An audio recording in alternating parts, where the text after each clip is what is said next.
नमस्कार। World news में आज ईरान से जंग लड़नी है या डील करनी है, अमेरिकी राष्ट्रपति डोनाल्ड ट्रंप फैसला नहीं कर पा रहे हैं। व्हाइट हाउस के सिचुएशन रूम में उन्होंने 2 घंटे बैठक की, लेकिन फैसला कुछ भी नहीं हुआ। बैठक के बाद अमेरिका से ईरान के लिए सिर्फ धमकियां ही सामने आई हैं।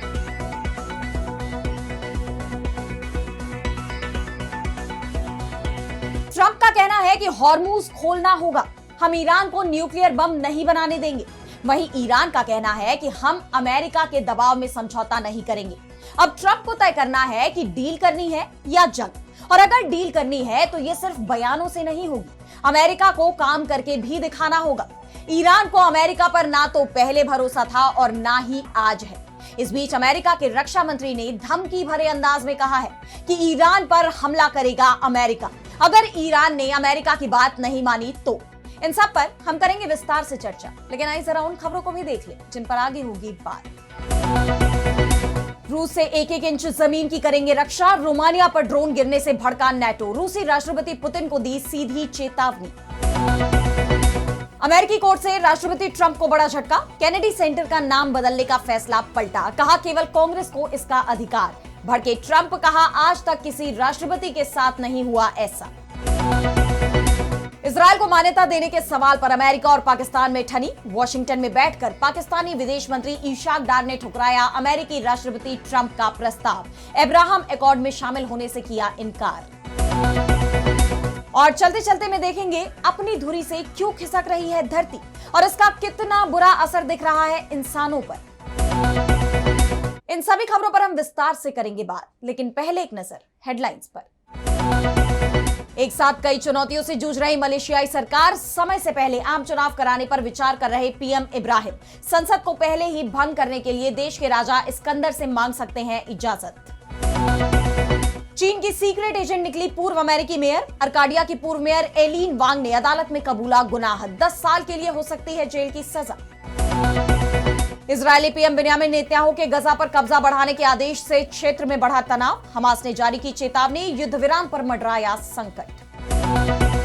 सिंधु जल संधि पर भारत की रोक से पाकिस्तान बेहाल, कराची के 70% इलाके में पानी की भारी किल्लत, 2025 के पहलगाम हमले के बाद भारत ने संधि को किया था स्थगित।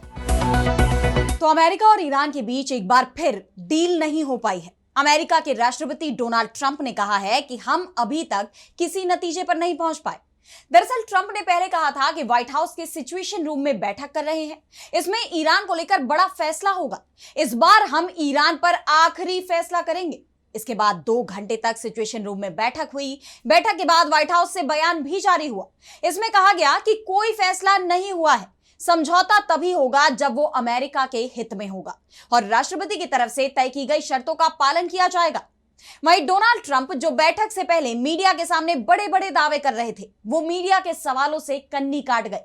उन्होंने ट्रूथ सोशल पर लिखा कि ईरान को यह मानना होगा कि उनके पास कभी भी न्यूक्लियर वेपन या बम नहीं होगा। हॉर्मुज स्ट्रेट को बिना किसी रोक टोक के शिपिंग ट्रैफिक के लिए दोनों तरफ से तुरंत खोल देना चाहिए। सभी वाटर माइंस यानी बम अगर कोई हैं तो उन्हें खत्म कर दिया जाएगा। हमने अपने बड़े अंडर वाटर माइन स्वीपर से ऐसी कई माइंस को डेटोनेशन से हटा दिया है। ईरान बची हुई किसी भी माइंस को तुरंत हटाने और डेटोनेशन का काम पूरा करेगा, जो ज्यादा नहीं होंगी।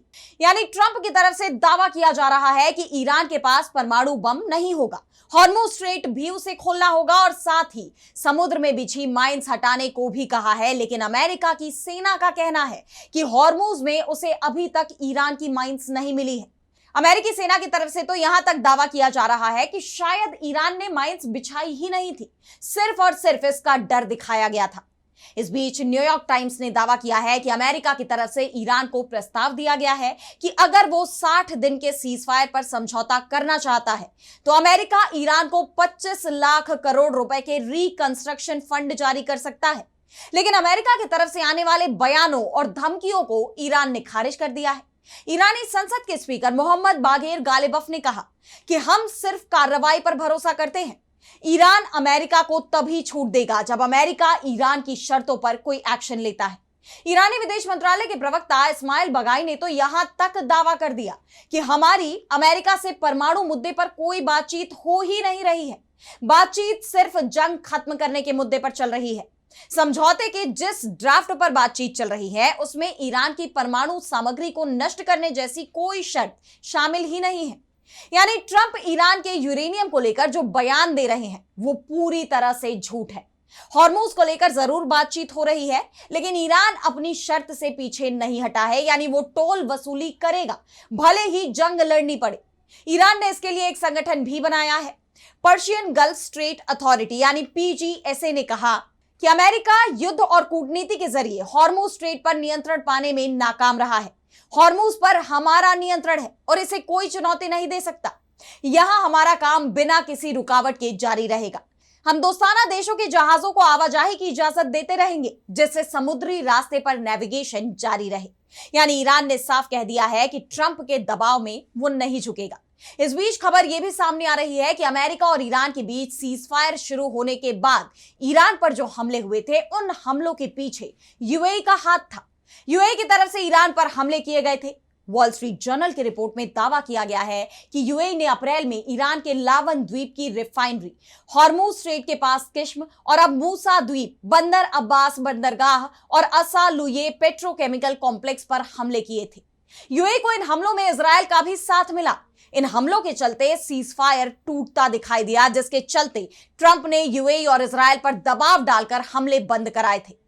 लेकिन ईरान इन हमलों को लेकर चुप नहीं बैठा। उसने भी पलटवार करते हुए यूएई पर बैलिस्टिक मिसाइलों, क्रूज मिसाइलों और ड्रोन से हमला किया था। करीब 2800 से ज्यादा प्रोजेक्टाइल दागे गए।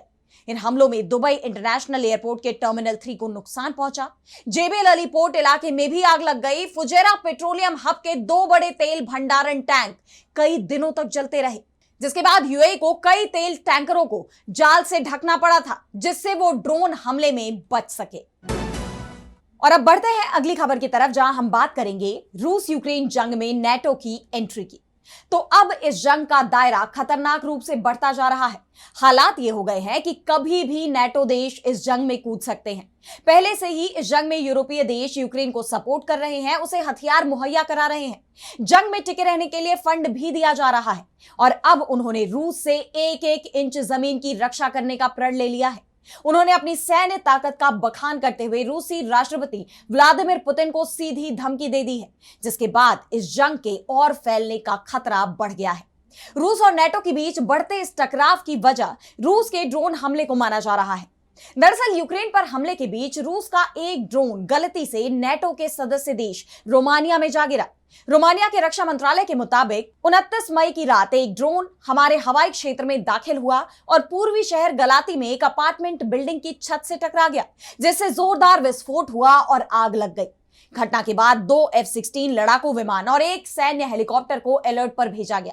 इस घटना में 2 लोग घायल हुए और करीब 70 लोगों को इमारत से बाहर निकालना पड़ा। इस पर रोमानिया भड़क गया। राष्ट्रपति निकोसोर डैन ने कहा कि रोमानिया ये मंजूर नहीं करेगा कि रूस की तरफ से यूक्रेन के खिलाफ छेड़ा गया आक्रामक युद्ध उसके नागरिकों पर थोपा जाए। उन्होंने बुकारेस्ट में राष्ट्रीय रक्षा की सर्वोच्च परिषद की बैठक भी ली और इसके बाद राष्ट्रपति डैन ने काला सागर बंदरगाह शहर कॉन्स्टेंटा में स्थित रूसी वाणिज्य दूतावास को बंद करने का ऐलान भी कर दिया। वैसे ये पहली बार नहीं है जब रूसी ड्रोन यूरोप की सीमा में दाखिल हुए हों। इससे पहले भी ऐसी घटनाएं सामने आई हैं। एस्टोनिया, लिथुआनिया और लातविया के साथ साथ फिनलैंड ने भी हाल के महीनों में अपने हवाई क्षेत्र में बार-बार घुसपैठ की सूचना दी है, लेकिन किसी रिहायशी इमारत से टकराने की ये घटना बेहद संवेदनशील मानी जा रही है, जिसके बाद नेटो ने कड़ी प्रतिक्रिया दी। नेटो प्रमुख मार्क रुटे ने रोमानिया के प्रति एकजुटता दिखाई। यूरोपीय आयोग की अध्यक्ष उर्सुला वॉन डेर लेयेन ने कहा कि इस घटना से पता चलता है कि रूस के आक्रामक युद्ध ने एक और सीमा पार कर ली है। वहीं फ्रांस के यूरोपीय मामलों के मंत्री बेंजामिन हद्दाद ने रूस को धमकाते हुए कहा कि फ्रांसीसी सैनिक रोमानिया में तैनात है। वहीं पोलैंड के विदेश मंत्री रादोस्लाव सिकोरस्की ने भी कहा कि चाहे ये जानबूझकर किया गया हो या अक्षमता का नतीजा हो, लेकिन रूस अभी भी खतरनाक है और हमें उससे अपना बचाव करना होगा। यही नहीं, संयुक्त राष्ट्र के महासचिव एंटोनियो गुटेरेस ने भी चेतावनी दी है कि बढ़ते हमलों से हालात के बेकाबू होने का खतरा है, जिसके अज्ञात और अनअपेक्षित नतीजे हो सकते हैं। मौजूदा हालात में रूस और यूक्रेन जंग को लेकर चिंता और बढ़ती दिखाई दे रही है, क्योंकि पहले ही रूस ने यूक्रेन के खिलाफ अपने तेवर और भी आक्रामक कर लिए हैं। और अब अगर इस जंग में नाटो की भी एंट्री हो जाती है तो इसका अंजाम पूरी दुनिया को भुगतना पड़ सकता है, क्योंकि फिर यह जंग दो देशों की नहीं रह जाएगी बल्कि एक विश्व युद्ध का भी रूप ले सकती है। बहरहाल अब यह जंग आगे किस दिशा में बढ़ती है, इस पर सबकी नजरें बनी हुई हैं। और अब अगली खबर में बात करेंगे अमेरिकी राष्ट्रपति डोनाल्ड ट्रंप को कोर्ट से मिले झटके की। तो अमेरिका में आए दिन राष्ट्रपति ट्रंप के फैसलों को लेकर विवाद देखा जा रहा है। उनके कई फैसलों को कोर्ट में भी चुनौती दी गई है और अब एक फैसले को लेकर उन्हें कोर्ट से बड़ा झटका भी मिल गया है। अमेरिका की संघीय अदालत ने ट्रंप के केनेडी सेंटर का नाम बदलने के फैसले पर रोक लगा दी है। इसे लेकर ट्रंप फैसला सुनाने वाले जज पर ही भड़क गए। दरअसल फेडरल कोर्ट ने ट्रंप के इस फैसले को गलत बताते हुए इसे पलट दिया है। संघीय जज क्रिस्टोफर ने अपने फैसले में कहा कि केनेडी सेंटर का कानूनी चार्टर साफ तौर पर यह तय करता है कि यह संस्था पूर्व राष्ट्रपति जॉन एफ केनेडी की याद में बनाई गई है। बोर्ड को यह अधिकार नहीं है कि वो अपनी मर्जी से इसका आधिकारिक नाम बदल सके। केनेडी सेंटर का नाम कांग्रेस ने रखा था और सिर्फ कांग्रेस के पास ही उसे बदलने का अधिकार है। कांग्रेस की मंजूरी के बिना इस संस्थान का नाम आधिकारिक तौर पर नहीं बदला जा सकता। 14 दिनों के अंदर सेंटर के सभी साइन बोर्ड से ट्रंप का नाम हटा दिया जाए। आपको याद होगा कि पिछले साल केनेडी सेंटर के बोर्ड ने इस संस्थान का नाम बदलकर Donald J Trump and John F Kennedy memorial centre for the performing arts रखने के पक्ष में वोट किया और वोटिंग के तुरंत बाद इमारत के बाहरी हिस्से में केनेडी के नाम के ऊपर ट्रंप का नाम लगा दिया गया। इस फैसले पर सवाल इसलिए भी उठे क्योंकि ट्रंप खुद ही इस बोर्ड की अध्यक्षता कर रहे थे और उनके कई सहयोगी ट्रस्टी के तौर पर बैठक में शामिल थे। डेमोक्रेटिक सांसद जॉयस बीटी ने इस फैसले को कोर्ट में चुनौती दी और ट्रंप के फैसले पर अब कोर्ट ने रोक लगा दी है। लेकिन ट्रंप को कोर्ट का यह फैसला मंजूर नहीं है और उन्होंने अपने social media handle truth social पर अपनी पूरी भड़ास निकाली है।